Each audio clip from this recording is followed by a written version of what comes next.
League of Legends propose de nombreux champions, et on peut parfois se sentir perdu. Mais que ce soit pour son apparence, l'arme ou encore l'élément qu'il utilise, vous pourrez trouver le champion qui correspond à vos envies.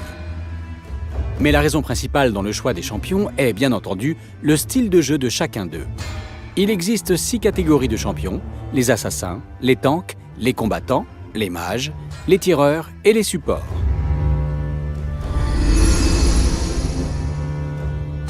Dotés d'une grande mobilité et d'importants dégâts, les champions assassins comme Kha'Zix sont capables de sauter sur une cible, la supprimer et repartir aussitôt. Mais attention, ce sont des champions très fragiles, et bien que les dégâts qu'ils infligent soient élevés, en combat d'équipe, ils doivent avant tout être capables d'attendre le meilleur moment pour attaquer.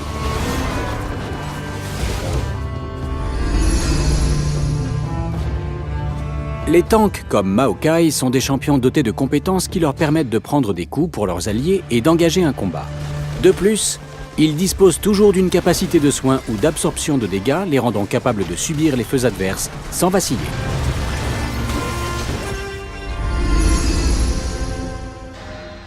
Les combattants comme Garen sont des champions qui se trouvent entre les tanks et les assassins.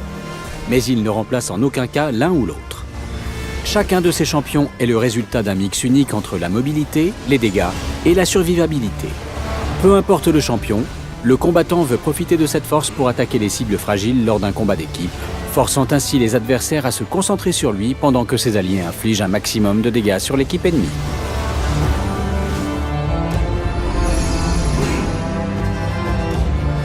Les mages comme Lux excellent à infliger des dégâts magiques à distance sans prendre de risques.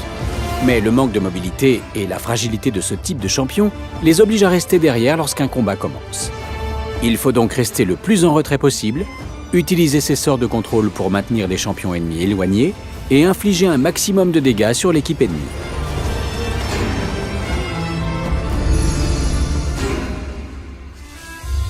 Comme Xayah, les tireurs utilisent leur portée pour attaquer à distance. Bien que leurs dégâts en début de partie ne soient pas aussi élevés que la plupart des champions, grâce aux objets qu'ils achètent, les tireurs voient leurs dégâts augmenter de façon exponentielle au fur et à mesure que la partie avance. C'est la raison pour laquelle les tireurs sont les cibles prioritaires lorsqu'une escarmouche éclate.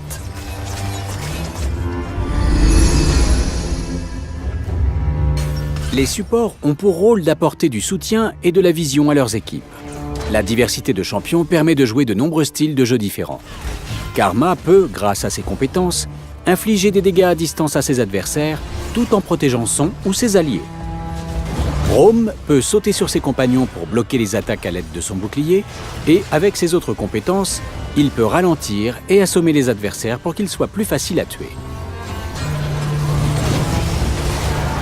D'autres supports comme Janna sont beaucoup plus passifs. Dotés principalement de capacités défensives, leur rôle est de s'assurer que ses alliés ne puissent pas mourir, aussi bien en les soignant ou en les protégeant avec son bouclier qu'en contrôlant les ennemis.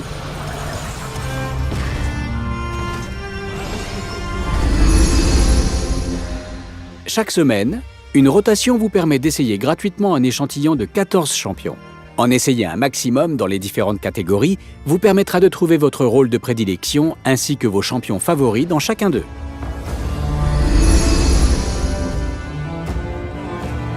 La metagame désigne tout un ensemble de stratégies et de méthodes qui ont été forgées par l'expérience des joueurs. Aujourd'hui, nous trouvons généralement un tireur avec un support sur la voie du bas, un champion en solo sur la voie du haut et du milieu, et enfin un champion dans la jungle s'occupant des monstres neutres et arrivant par surprise sur les autres lignes pour donner l'avantage à son équipe. S'il en est ainsi, c'est tout simplement parce que les joueurs ont décidé que c'était la chose la plus optimale. Ce n'est pas figé dans le temps et tout peut changer d'un patch à l'autre. Dans de prochaines vidéos, nous vous parlerons des différentes stratégies connues pour chaque voie de la faille de l'invocateur. N'hésitez pas à nous dire en commentaire quel rôle vous intéresse le plus. Voilà qui conclut cette deuxième vidéo de la série. Dans la suivante, nous nous intéresserons aux statistiques et objets afin que vous sachiez quoi acheter et pourquoi. Vous pouvez cliquer sur la vidéo de gauche pour regarder le premier épisode si vous l'avez raté, ou sur celle de droite pour passer directement au 3e épisode.